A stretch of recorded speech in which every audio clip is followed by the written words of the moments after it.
لیکن اللہ نے جب اپنے پیارے نبی حضرت عیسیٰ علیہ السلام کو دنیا میں مبعوث کیا تو آپ کو یہی 3 معجزے سب سے پہلے عطا فرمائے کہ آپ کوڑی کو جو ہے وہ درست کر دیا کرتے تھے، مادرزاد اندھے کی آنکھ پر ہاتھ پھیرتے تو وہ بینا ہو جاتا، اسی طرح جو مردہ ہوتا آپ اسے کم باذن اللہ کہہ کے کھڑا کر دیتے۔ جب اللہ کے پیارے حبیب صلی اللہ علیہ وسلم مبعوث ہوئے، جب آپ عرب میں تشریف لائے تو عرب کہتے ہیں بولنے والے کو، عرب اپنی زبان دانی پر، اپنے شعر کہنے پر، اپنے قصیدے کہنے پر اس قدر نازاں و فرحاں تھے کہ وہ اپنے علاوہ باقی ساری دنیا کو عجم یعنی گونگا کہتے تھے۔ اللہ کے پیارے حبیب صلی اللہ علیہ وسلم کو اللہ نے ایسے ماحول اور معاشرے میں قرآن کا معجزہ عطا فرمایا۔ وہی کعبہ جہاں پر معلقات مختلف شاعری کے جو ہے وہ نمونے ٹنگے رہتے تھے، چیلنج کیا جاتا تھا کہ کوئی اس میں سے غلطی نکال کے دکھائے۔ اللہ کریم نے جب سورہ کوثر کو نازل فرمایا، جب سورہ کوثر اتری تو اللہ کے پیارے حبیب صلی اللہ علیہ وسلم کے غلام حضرت علی المرتضیٰ شیر خدا رضی اللہ تعالیٰ عنہ، آپ نے سرکار دو عالم صلی اللہ علیہ وسلم سے اجازت چاہی کہ آپ مجھے اجازت دیں کہ میں سورہ کوثر کو خانہ کعبہ میں لٹکا دوں، اور پھر سب سورہ کوثر کو خانہ کعبہ میں لٹکایا گیا تو شاعری کے 7 جو مجموعے ہیں وہ اتار دیے گئے، وہ 7 جو قصیدے تھے وہ اتار دیے گئے، اور دنیا کو معلوم ہو گیا کہ اب وہ کتاب اتری ہے کہ فصاحت و بلاغت میں، حکمت اور تعلیم میں، آگہی اور روشنی میں اس کا کوئی ثانی نہیں ہے۔ مرور زمانہ کے ساتھ ساتھ جو زمانے گزر رہے ہیں، لوگ اس قرآن سے فیض اٹھاتے جا رہے ہیں، اور قرآن نہ صرف بلاغت، نہ صرف صرف و ناو، نہ صرف اپنی فصاحت اور اپنی زباندانی کے لحاظ سے، بلکہ اپنے اندر پائے جانے والے علوم، اپنے اندر پائے جانے والی حکمتیں، اور اس میں جو مضامین کی بوکلمونیاں ہیں، مختلف رنگینیاں ہیں، اس کے حوالے سے بھی یہ ایک شاہکار ہے۔ اب وہ لوگ جو اس دنیا میں قرآن کے ساتھ متصف ہوتے ہیں، وہ لوگ جو قرآن کو اپناتے ہیں، قرآن کو پڑھتے ہیں، پڑھاتے ہیں، یہ قرآن ان کی زندگیوں پر کیا اثر ڈالتا ہے؟ یہ قرآن حکیم ان کی معاشرتی زندگی پر کیا اثر ڈالتا ہے؟ ان کی معاشی زندگی پر کیا اثر ڈالتا ہے؟ اور ان کی اخلاقی زندگی پر اس کا کیا اثر ہوتا ہے؟ آج اس پروگرام میں ہم انہی موضوعات پر گفتگو کریں گے۔ پروگرام کا آغاز کرنے کے لیے ہمارے ساتھ آج موجود ہیں عالم اسلام کے عظیم قاری، جن سے آپ پہلے بھی واقف ہیں، جو پہلے بھی اسٹوڈیوز میں تشریف لا چکے ہیں، ہمارے جانے پہچانے، بلکہ اس نہ صرف یونائٹڈ اسٹیٹس آف امریکہ میں بلکہ عالم اسلام میں ایک نابغہ روزگار شخصیت جناب قاری سید شرافت علی صاحب آج پھر ہمارے اسٹوڈیوز میں موجود ہیں۔ میں آپ کو خوش آمدید کہتا ہوں۔ السلام علیکم ورحمۃ اللہ۔ قاری صاحب کیسے ہیں آپ؟ خیریت سے ہیں؟ قاری صاحب میں چاہوں گا کہ آج کے اس پروگرام کا آغاز اللہ رب العزت کی پاک کلام قرآن مجید فرقان حمید کی آیات بینات سے تلاوت ہو۔ میں آپ سے عرض گزار ہوں قرآن حکیم کی چند آیات تلاوت فرما کر آج کے اس پروگرام کا آغاز فرمائیں۔ اعوذ باللہ من الشیطان الرجیم،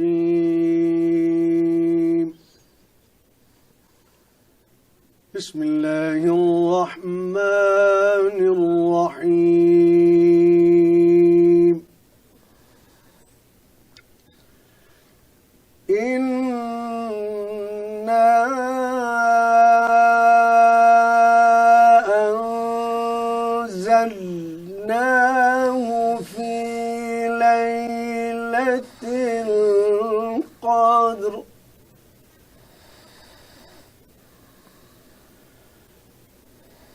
وما أدراك ما ليلة القدر سبحان اللہ، سبحان اللہ۔ ليلة القدر خير من ألف شهر سبحان اللہ۔ تنزل الملائكة والروح فيها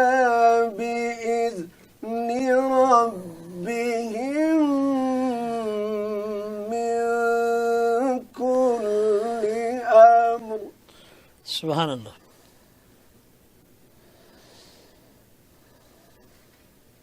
بإذن ربهم من كل أمر سلام سلام هي حتى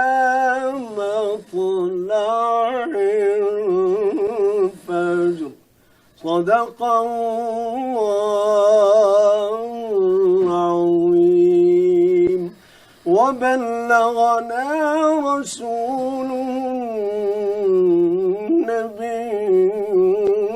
الكريم. ناظرین کرام، قرآن مجید فرقان حمید کے 30ویں پارہ کی سورہ قدر کی تلاوت فرما رہے تھے جناب قاری سید شرافت علی صاحب. اللہ کریم قاری صاحب کا پڑھنا، ہمارا سننا اپنی پاک بارگاہ میں مقبول و منظور فرمائے. قاری صاحب، جہاں آپ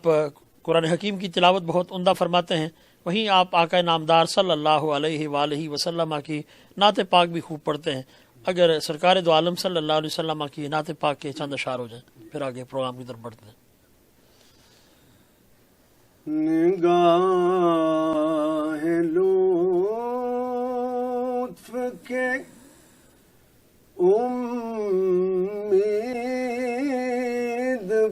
امیدوار ہم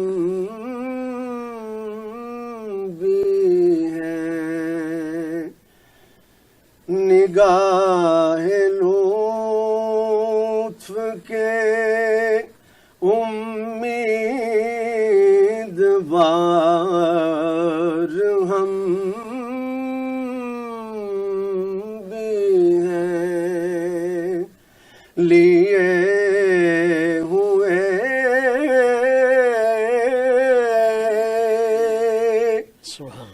تو دل بے قرار ہم بھی ہیں. سبحان اللہ. ہمارے دستے تمنا کی لاج بھی رکھنا، تیرے فقیروں میں اے شہر یار ہم بھی ہیں. تیرے فقیروں میں اے شہر یار ہم بھی ہیں. اور جو سر پہ رکھنے کو مل جائے نال پا کے حضور،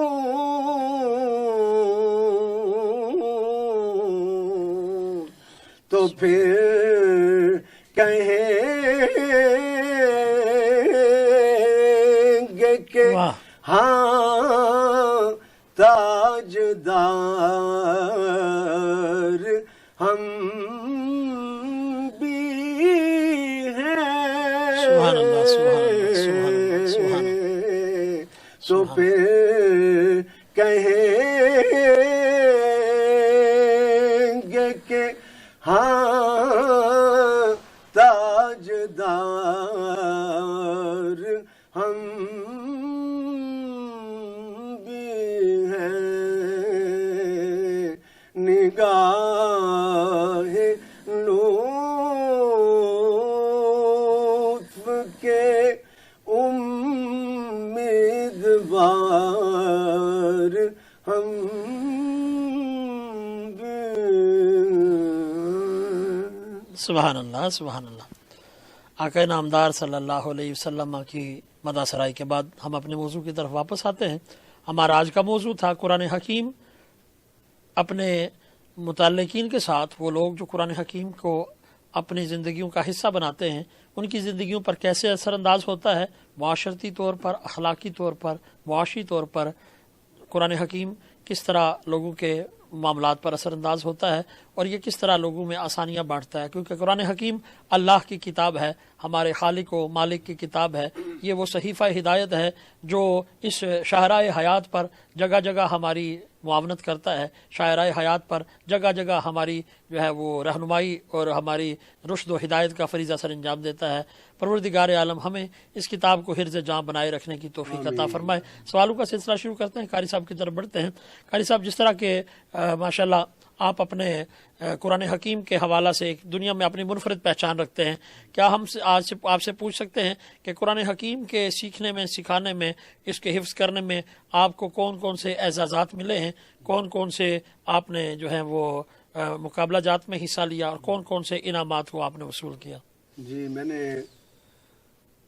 بہت زیادہ مقابلوں میں تو شرکت نہیں کی اپنی لائف میں، بارہ یہ کہ چند ایک جو قرآن کے حوالے سے مقابلوں میں جو میں نے حصہ لیا وہ یہ ہے کہ 84 میں یہاں شکاگو میں ایک سلیکشن کمپٹیشن ہوا تھا، تو وہاں مجھے پہلا انعام دیا گیا، پہلی پوزیشن آئی میری۔ سبحان اللہ۔ پھر اس کے بعد پھر جو ہے وہ مجھے سعودی عرب جدہ میں جو ہے وہ مقابلہ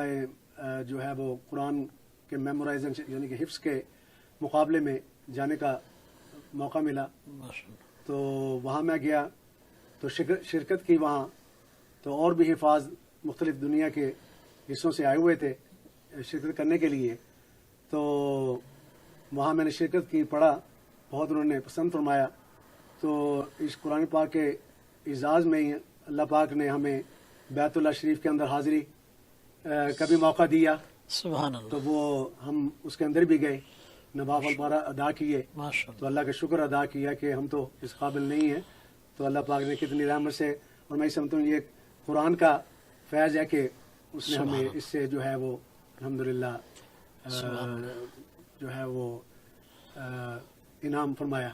ماشاءاللہ۔ قرآن حکیم اپنے قاری کو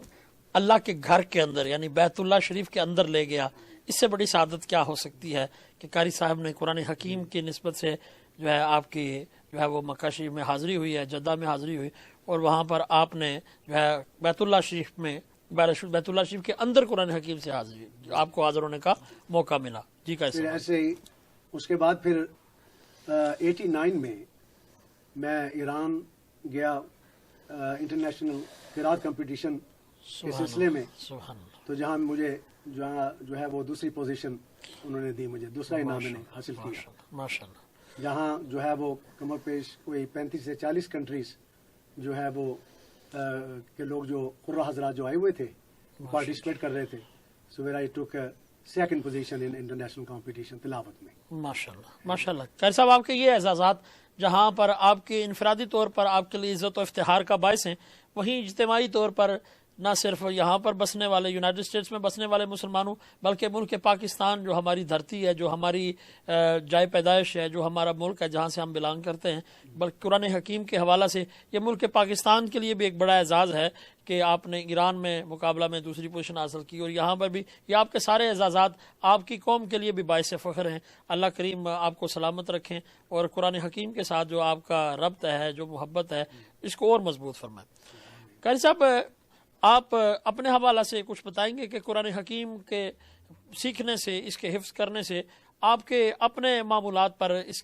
یہ کیسے اثر انداز ہوا، معاشی طور پر بھی، یعنی آپ کے مالی طور پر قرآن حکیم کے سیکھنے کے بعد اس میں کس طرح کی تبدیلی آئی، آپ کے اخلاقی اور معاشرتی طور پر کس طرح کی تبدیلی آئی، ذرا ہمارے ناظرین کے لیے بیان فرمائیں۔ جی، میں نے کلام پر حفظ کیا، جس میں پہلے بھی عرض کر چکا ہوں کہ آئی واز 11 ایئرز اولڈ، تو حفظ کرنے کے بعد پھر میں جو ہے اس کے بعد کنٹینیوسلی کلام پاک کو ہر رمضان شریف میں جب بھی رمضان آتا تو اس میں کلام پاک کھڑے ہو کے سنانا شروع کر دیا۔ جب سے میں نے حفظ کیا تو پھر اس کے ساتھ جو ہے وہ کنیکٹڈ رہا، تو اب تک میں نے جو ہے وہ میرے خیال میں کوئی 53 ایئرز ہو گئے مجھے کلام پاک سناتے ہوئے رمضان شریف میں۔ اس کے علاوہ جو ہے وہ میں سمجھتا ہوں کہ اس کے ساتھ اٹیچ رہنے سے میرا مطلب یہ کہ کسی قسم کی مطلب یہ کہ معاشرتی طور پر یا کوئی جو ہے وہ کوئی پیسے کی ہوس مجھ میں آئی ہو یا کچھ قطن نہیں، صرف میرا مطلب مقصد و غرض و غائد وہ یہ تھے قرآن پاک کے ساتھ میری ہمیشہ اٹیچمنٹ رہے، تو اللہ پاک ہر چیز سے انشاءاللہ ہمیں نوازیں گے۔ تو اس کے علاوہ یہاں امریکہ میں آ گیا بیک ان 1977 میں، اور یہاں بھی آ کر لوگوں کو یہ قرآن کا درس دیتے رہے، پڑھاتے رہے، اور لوگ بہت سارے لوگوں نے ہم سے سیکھا، سینکڑوں لوگ نے جو ہے وہ اپنی اصلاح فرمائی اور قرآن پاک کو صحیح معنوں میں سیکھا، ہر لفظ کو کہ کیسے ادا کرنا ہے، اس کے مخرج کو تجوید کے ساتھ۔ تو میں سمجھتا ہوں کہ ان کو جو ہے وہ جو بینیفٹ ملا وہ یہ کہ انہوں نے سیکھا اچھے استاد سے، محنت سے ان کو سکھایا گیا، ان کو بینیفٹ یہ ملا کہ انہوں نے کلام پاک کو خوب اچھی طرح سے غور سے سیکھا، پڑھا، نماز سیکھی، نماز کو میمورائز کیا، کلمے ان کو میمورائز کروائے گئے۔ تو جب بھی میں جاتا ان حضرات کی طرف پڑھانے کے لیے، باقاعدہ بچوں کو ساتھ کھڑے کر کے نماز پڑھانی کہ پیچھے کھڑے ہو تاکہ آپ کی یہ ابھی سے بچپن سے یہ عادت بنے نماز ادا کرنے کی، جی۔ تو وہ الحمدللہ اب وہ ماشاءاللہ بڑے ہو گئے، جی، برسے روزگار ہیں، یونیورسٹی میں کالج میں چلے گئے۔ ان کو بینیفٹ ایک یہ بھی ملا کہ اب انہوں نے پھر اپنے بچوں کو خود ویسے ہی تعلیم جو ہے وہ جو دی، ان کو سکھایا جیسے انہوں نے ہم سے یہ استفادہ حاصل کیا تھا۔ تو اور اس سلسلے میں الحمدللہ ان کی بھی لائف میں اللہ پاک نے بہت بہتری جو ہے وہ لائی۔ کسی قسم کا انہوں نے مدد جو ہے وہ اپنا جو ہے وہ مالی جو ہے وہ عمل کی طرف زیادہ انہوں نے اس وقت رغبت نہیں کی کہ بھئی ہمارا مشن جو ہے وہ یہ ہے کہ اس چیز کو پکڑ کے رکھنا ہے، دین سیکھنا ہے، بچوں کو سکھانا ہے۔ چونکہ یہاں بچوں کو تو کچھ پتہ ہی نہیں ہے کہ روزہ کیا ہے، نماز کیا ہے، تو ہم نے ان کو یہ فارورڈ کرنا ہے، ان کو سکھانا ہے، یہ تعلیم دینی ہے دین کی، تاکہ یہ بڑے ہو کر آگے بھی اپنی فیوچر میں اپنی نسلوں کو جاری بساری رکھیں، ان کو سکھا سکے۔ تو ان میں کسی قسم کا کوئی ایسا لالچ نہیں، کچھ نہیں۔ اللہ پاک نے ان کو اس برکت سے، قرآن کی برکت سے، اس دین کی برکت سے مال و مال کر رکھا ہے۔ ماشاءاللہ ماشاءاللہ۔ ناظرین کرام، قرآن حکیم اپنے قاری کو جہاں پر اس کی روحانی طور پر تربیت کرتا ہے، بلا شبہ اس کو معاشرے میں بھی وہ عزت اور وقار کا مقام دلاتا ہے۔ اللہ کے حبیب صلی اللہ علیہ وسلم کا جو ارشاد گرامی ہے، خیرکم من تعلم القرآن وعلمہ، کہ تم میں سے بہتر وہ ہے جو قرآن حکیم سیکھتا ہے پھر دوسروں کو سکھاتا ہے۔ میں نے اپنی عملی زندگی میں بھی اس کا مشاہدہ کیا۔ بلا شبہ میں بھی جب دارالعلوم میں داخل ہوا، جب دارالعلوم میں ایڈمیشن لیا، تو اس سے پہلے میں نے جو میری ریپیوٹ تھی، یا اس سے پہلے جو میرا دوست احباب میں حلقہ تھا، یا جو میرے معاشرتی طور پر میری جو پہچان تھی، جیسے ہی دارالعلوم میں ایڈمیشن لیا تو وہ اس سے کہیں درجہ جو ہے وہ بدل گئی۔ میں نے اپنے خود بھی خاندان میں بھی محسوس کیا کہ پہلے گیدرنگ میں میرا جانا ہوتا تھا تو مجھے کوئی درخور اعتنا نہیں سمجھا جاتا تھا، کوئی توجہ نہیں دی جاتی تھی، لیکن جیسے ہی قرآن سے متصل ہوئے، جیسے ہی ایڈمیشن لیا دارالعلوم سے، جیسے ہی ہم اللہ کے دین کی طرف بڑھے، تو میں نے دیکھا کہ ہمارے اپنے خاندان کے وہ لوگ جو کسی کو کچھ نہیں سمجھتے تھے، وہ ہمارے آنے پہ اٹھ کھڑے ہوا کرتے تھے۔ اور پھر یہ آج تک میں یہ دیکھتا ہوں کہ میں ایون دو کہ میرے سسرال والے یہاں یونائٹڈ اسٹیٹس آف امریکہ میں ہیں، لیکن میں جب بھی اپنے گھر میں بھی کبھی سسرال میں بھی گیا تو میرے سسر صاحب اور خاندان والے ہمیشہ اٹھ کے کھڑے ہوئے، اور میں یہ سمجھتا ہوں یہ قرآن حکیم کی دی ہوئی عزت ہے۔ اور پھر اس کے ساتھ ساتھ اخلاقی اعتبار سے میں نے دیکھا کہ جب میں قرآن حکیم سے متصل نہیں تھا، جب میں دارالعلوم میں نہیں گیا تھا، تو اس وقت میرے اخلاق میں جو چڑچڑا پن تھا، مجھے بات بات پر غصہ آ جاتا تھا، چھوٹی چھوٹی بات پر لڑائی شروع ہو جاتی۔ لیکن قرآن حکیم سے متصل ہونے کا یہ اثر دیکھیے کہ اللہ کریم نے قرآن حکیم کے پڑھنے سمجھنے کا یہ صلہ عطا فرمایا کہ جو میں قرآن سے جڑتا گیا تو میرے اخلاق میں ٹھہراؤ آتا گیا، تو جو ہے وہ میرے مزاج میں وہ چڑچڑا پن نکلتا گیا۔ آج بھی ہمارے جو بچے انزائٹی کا شکار ہیں، ہمارے وہ بچے جو ڈپریشن کا شکار ہیں، ہمارے وہ بچے جو بے سکونی کا شکار ہیں، اگر وہ قرآن کا دامن تھام لیں، اگر وہ قرآن کو پڑھنا شروع کر دیں، اگر وہ قرآن کو سمجھ کر اس پر عمل کرنا شروع کر دیں، تو بلا شبہ نہ ان میں انزائٹی رہے گی، نہ ڈپریشن رہے گا، نہ ہی کسی قسم کی دماغی بیماری ان میں رہے گی۔ اس کے ساتھ ساتھ قرآن جو ہے یہ اپنے قاری کو دنیاوی اعتبار سے، یعنی معاشرتی یعنی فائنینشلی اعتبار سے بھی کمزور نہیں چھوڑتا ہے۔ میں جب دارالعلوم میں داخل ہوا تو ہماری فائنینشیل پوزیشن کوئی زیادہ اچھی نہیں تھی، ایون دو کہ جو دارالعلوم ہے انہوں نے مجھے آفر کیا کہ ہم آپ کو اسکالرشپ دیتے ہیں، کیونکہ فائنینشلی طور پر ہم مضبوط نہیں تھے۔ لیکن جو وقت گزرتا گیا، جو وقت گزرتا گیا، میں نے اپنے گھر میں بھی اس کا اثر دیکھا کہ پروردگار عالم نے اپنے اس قرآن کی نسبت سے ہمارے گھر کے معاملات میں بھی آسانیاں کرنی شروع کر دی، اور ہمارے گھر میں بھی مالی طور طور پر آسودگی چلی آتی رہی، اور پروردگار کا یہ کرم اور قرآن کی نسبت آج بھی قائم ہے، اور میں سمجھتا ہوں کہ آئے دن اس کرم میں اضافہ ہوتا آ رہا ہے، آئے دن قرآن کا یہ فیض عام ہوتا جا رہا ہے، اور اس سے ہماری زندگی میں آسانیاں آتی جا رہی ہیں۔ میں قاری صاحب کی طرف یہ سوال دوبارہ لے کے چلوں گا کہ قاری صاحب، جو قرآن نے آپ کو آسانیاں عطا فرمائی، آپ نے اس یونائٹڈ اسٹیٹس آف امریکہ میں کیسے وہ لوگوں کو آسانیاں دیں، کیسے آپ نے قرآن حکیم کی تدریس کا سلسلہ جو ہے، وہ آپ ماشاءاللہ بڑے مشہور بھی ہیں، قرآن حکیم کی تدریس کے حوالہ سے آپ کی ایک پہچان ہے، تو آپ نے کیسے قرآن حکیم کی تدریس کا یہاں آغاز کیا اور لوگ اب تک اس سے کیسے مستفید ہو رہے ہیں؟ جی ماشاءاللہ، میں جب سے یہ یہاں آ گیا تھا، اور یہ ہے کہ لوگوں کو کلام پاک